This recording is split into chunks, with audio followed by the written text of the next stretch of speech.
guys, welcome back to another Reads and Recommends video on my channel. My name's Simone, if you didn't already know. If you're new to my channel and this is the first video you're watching, please subscribe. I would be very excited for you to join this little group of people. So today's Reads and Recommends video is about books about disabilities or illness. It depends on the book to which one it will be about.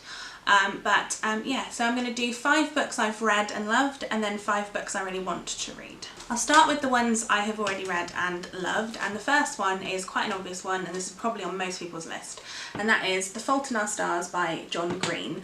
This follows 2 main characters, Hazel and Augustus, and they are both suffering from cancer. I have talked about this book before. It doesn't make such a big deal out of this cancer to the point where there is no person left behind it. That's probably one of the reasons why I love this book so much. It really talks about the 2 individual people and then the fact that they've got cancer. I feel like this is very tragic in some places, but it is kind of awe-inspiring, and it just shows you that you've got to keep going, and you know, life is more important. And I'm just so excited to kind of recommend this to you, because if you haven't already read this, I think you definitely should. This was a #1 New York Times bestseller, and it was for a reason. The second book is one I talked about in a recent wrap-up video that I did, and that is When Breath Becomes Air by Paul Kalanithi. This is a true life memoir written by Paul Kalanithi, who was just coming out of his 10-year training period to be a neurosurgeon when he was diagnosed with terminal lung cancer, and it went into his spine. And he kind of wrote about the meaning of life to him and his mortality, and the fact that, you know, you never know what's going to happen and you just have to kind of go with it. Halfway through most of the way through writing the book, he actually passed away. So his wife writes the kind of epilogue, I guess it's called, but it was really beautifully written. Again, it's something I would definitely recommend. I feel like it's a really important read, and yeah, I think it's great that his legacy has continued, because he has a little daughter, and I feel like it's really nice that she'll get to read about her kind of coming into the world in that way as well. So I mean, it's very sad obviously, but it's also very important to read. The next one is a book called Change of Heart by Jodi Picoult, which when I read it, it was not my favourite book, but now I've kind of had time to look back on it. Oh, there's a fly flying around the lens. Did you see that, or was it just me? Oh, so annoying. Anyway, yeah, I didn't love it when I first read it, but now I've had time to kind of look back on it. I've realised that actually I really do enjoy it, and I just think the message in it is really important. Basically, this is about a young girl who was sexually abused, and then however many years later she basically has a heart problem where she needs a heart transplant, and they can't find a heart for her, and then the guy who was put in prison for sexually abusing her, I'm trying to remember how this works, he was put in prison for sexually abusing her and also killing her father, who was there when it happened, and basically he's in prison, he's got the death sentence, but he volunteers that when he dies he wants to give his heart to this little girl to help her. And basically this follows like the mum's dilemma essentially of like, does she want to take something she really needs, like they need this heart for this girl, like there is no other heart coming, and so it's a case of should they keep this, like take this heart from this person who ruined their lives, or should they kind of hold on to that anger and not. And it's really difficult because there's also a lot of stuff in the book about kind of the kind of logical side of it, like how they would manage to, because obviously the death penalty is that somebody is killed, but they have to look at kind of if it is possible to keep the heart alive still. So it's really interesting. Anyway, I would definitely recommend reading it. The only reason why I didn't love it was because it had a lot on the death penalty in it, and kind of Jodi Picoult obviously has a very strong opinion on that. So each to their own, I suppose. But yeah, that's the only reason why I knocked it down a few stars. But I did really enjoy the kind of the other aspects of the book, which I think that you'll like if you like that kind of thing. Then I have an interesting one. This isn't about disability or illness. This just has a main character who has a disability, which I kind of like that. I like that, but when books kind of represent that, like all different types of people without it having to be the main story. But this is Six of Crows by Leigh Bardugo. I have talked about this a lot. I really loved this book. But the main character, Kaz Brecker, is disabled. He has, I think he uses sticks and things. I can't remember what's actually wrong with him, but he has something wrong with his like legs, I think. I'm really not being very helpful because I can't actually remember. I feel like it was a long time ago when I read this. But anyway, yeah, this is an amazing book. It's about 6 kind of misfits who essentially have to come together to perform this big heist. And again, this isn't specific. If you want to read a book that's kind of got illness or got like disability in it, but without it being the main part, this is a really good one because I feel like it does talk about things that Kaz Brecker has to go through without kind of making it a big like discussion point in the book, if you know what I mean. So yeah, I really liked this. And then the final book that I've actually read is one I'm currently reading actually. I haven't actually read it yet completely. I'm about 250 pages in, and when you find out what it is, you'll realise why it's taken me so long. It is A Game of Thrones by George R.R. Martin. Now, this book is massive, and I have never seen the TV series, so I feel like if you've seen the TV series, then you'll know this will be easier to read because the characters, you'll know who they are. Because I don't know any of the characters, I'm kind of trying to I'm reading this really slowly on purpose because I am trying to take it in, because it's really difficult to kind of get to grips with who everybody is. But basically this has loads of different people in it.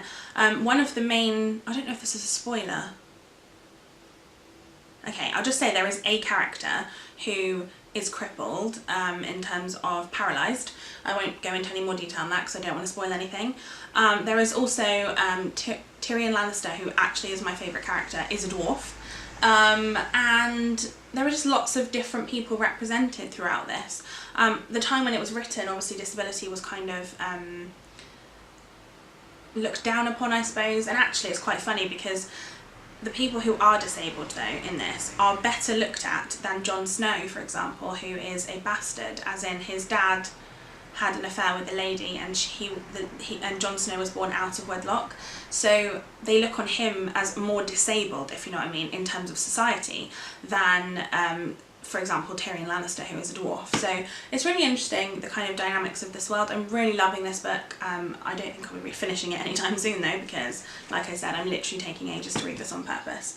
But yeah, I'm kind of getting through it at my own pace and loving it. So I feel like if you have if you've seen the TV show and never read the books, I would definitely recommend the books.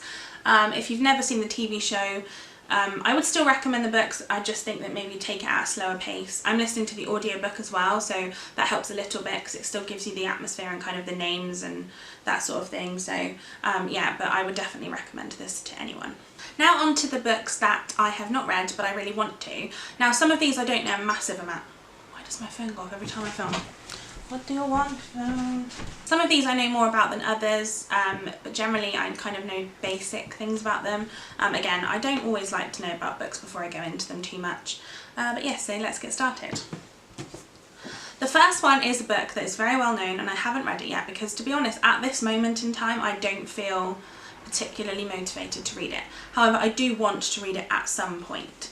And this is Me Before You by Jojo Moyes. Now I've heard many polarising opinions about this book. I've heard a lot of people say that they loved it and it was brilliant, and then I've heard a lot of people who have problems with the disability representation in this. Basically this follows the main character, I can't remember her name, Lou Clark, and she becomes Will Trainor's like, I think, is it like a, anyway, she starts to care for this guy called Will Trainor, who is in a wheelchair. He's paralysed, I believe, from the neck down. I could be completely wrong. And it's about their relationship, I think. I've heard a lot of people say that this is ableist, but again, I don't know because I've not read it myself. So until I've read it, I don't really want to make kind of sweeping comments. But I'm interested to find out what I think of it. Again, like I said, I'm not particularly motivated to read it right at this minute, but I am quite excited to read it when I do get to it and when I kind of feel like it, which I feel like will come eventually. So yeah, we'll see how it goes. The next one is The Curious Incident of the Dog in the Nighttime by Mark Haddon, and I own one of Mark Haddon's other books. I think it's called The Red House, or the, where is it? I feel like it's up here somewhere. Oh, the Red House. Yes, it is the Red House. I don't know too much about this. A lot of people have talked about this book and said that it's, you know, fantastic. Basically, as far as I know, it's about a boy who, I'm not sure if he's autistic, but I kind of get that feeling from the synopsis, which basically says that he hates the colour yellow. He has, everything is like, has to be in certain orders. He's very kind of, doesn't like change so much. He's like a genius, like he knows, he can like count up to the prime numbers up to a massive number. He knows like all the countries and the capitals of the countries. So I feel like I don't really know what this is about other than that. I assume it's got something to do with his dog. But I've heard really good things. Again, like I said, I don't like to go into knowing too much, but I am really interested to read. I'm quite curious. A curious incident of the dog in the night time. I'm curious. Oh, see what I did there? But yeah, so let me know if you've read it and what you think about it. And I will hopefully read it very soon. I should just interject really quickly that it is about 28 degrees or something today and I'm literally boiling. I'm filming like really early in the morning, like to be honest it's kind of like 8 o'clock or something now. I started filming at like 6:30 or something. So I thought, well, I'll try and get filmed before the sun comes out. But it's coming out early. It's now 8:35 in the morning and oh my goodness me, it's so warm in here. Okay, and I've had to turn the fan off because it makes too much noise, so I'm literally sitting in an oven right now.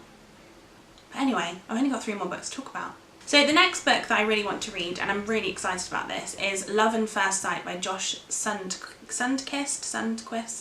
This is about a 16-year-old boy called Will Porter who is starting his first day at school and he is blind. So when he starts his first day of school, he accidentally gropes a girl on the stairs, he sits on someone's lap by accident, he gets lost, and he's kind of trying to get through his first day at high school. Anyway, he then throughout the following, you know, the rest of that year or something, I'm not sure how long it spans over, but he then meets this girl that he really likes, and his friends sort of tell him that she's really beautiful and she looks like this and this is great, and so he's kind of like living through them. And then he gets this kind of like pioneering surgery where basically he kind of gains some of his sight back.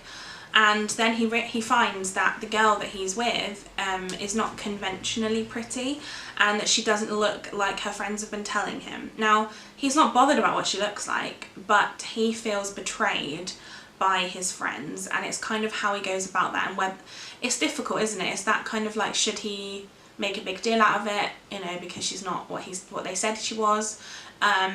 But he feels betrayed, and I'm really interested to read this.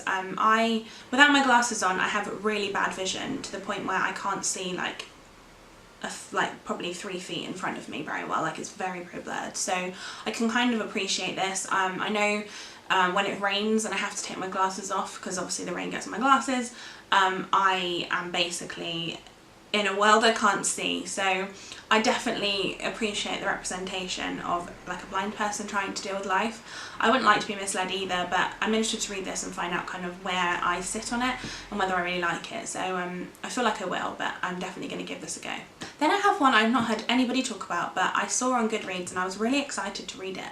And it is called Loud and Clear, and it's by Aidan Wayne. And basically this follows a guy who is severely dyslexic, so he can't read very well, and he basically has decided that he gets a job as a taxi driver, so he doesn't have to use his like reading skills, and so he doesn't feel like he's impaired, I guess was the word, but I feel like that's a really horrible thing to say. Anyway, he doesn't feel like he's got any disadvantages basically, until one day he picks up this guy, and then he sort of regularly is picking him up kind of like once a week. And this guy starts communicating with him by writing things down because he has a really bad stutter, and so he doesn't like to talk because he really struggles to kind of get across his meaning. So he's writing it down. So basically the two people are becoming friendly, but they both are struggling with communicating the way that the other one does. So like one of them struggles to talk like in a way that is understandable to the other one, and one of them struggles to read what the other one is writing. So I find it really really fascinating, and I don't think I've ever read a book about somebody with a stutter or somebody who's really badly dyslexic. So I feel like this is like a mix of two really interesting kind of points that I've never thought about before. And yeah, I'm really looking forward to reading this one. And then the final book that I really want to read is Mockingbird by Catherine Erskine, and this follows a 10-year-old girl named Caitlin who has Asperger's syndrome, and basically she relies heavily on her older brother, who kind of knows how to talk to her and things that she, you know, because everything is very black and white for her and there is no kind of like in between. And then her older brother dies, and her dad is not particularly helpful because he just doesn't really understand how he needs to be around her. And so then she reads the definition of closure and decides that's what she needs, but obviously closure is not black and white, and that is kind of her, it must be in black and white. And I find this really interesting. Again, I have read another book about somebody with Asperger's before, which was what was it called? House Rules by Jodie Picoult, and I'll link my review below. But basically that was about a guy who kind of just didn't understand why things weren't like one way or the other. But I really just loved this, that book, and so this one I feel like I'm really going to enjoy. Again, this was something I don't read a lot about people with disabilities really, and I feel like this video will hopefully encourage me to do that more. If you have any recommendations for me for books with people with disabilities or illnesses, then let me know in the comments below, because I'm always really interested to find out people's recommendations and to kind of give another book a try. And if you've liked this video, please give it a thumbs up and subscribe to my channel if you haven't already. Until then, I shall see you in my next video. Bye guys!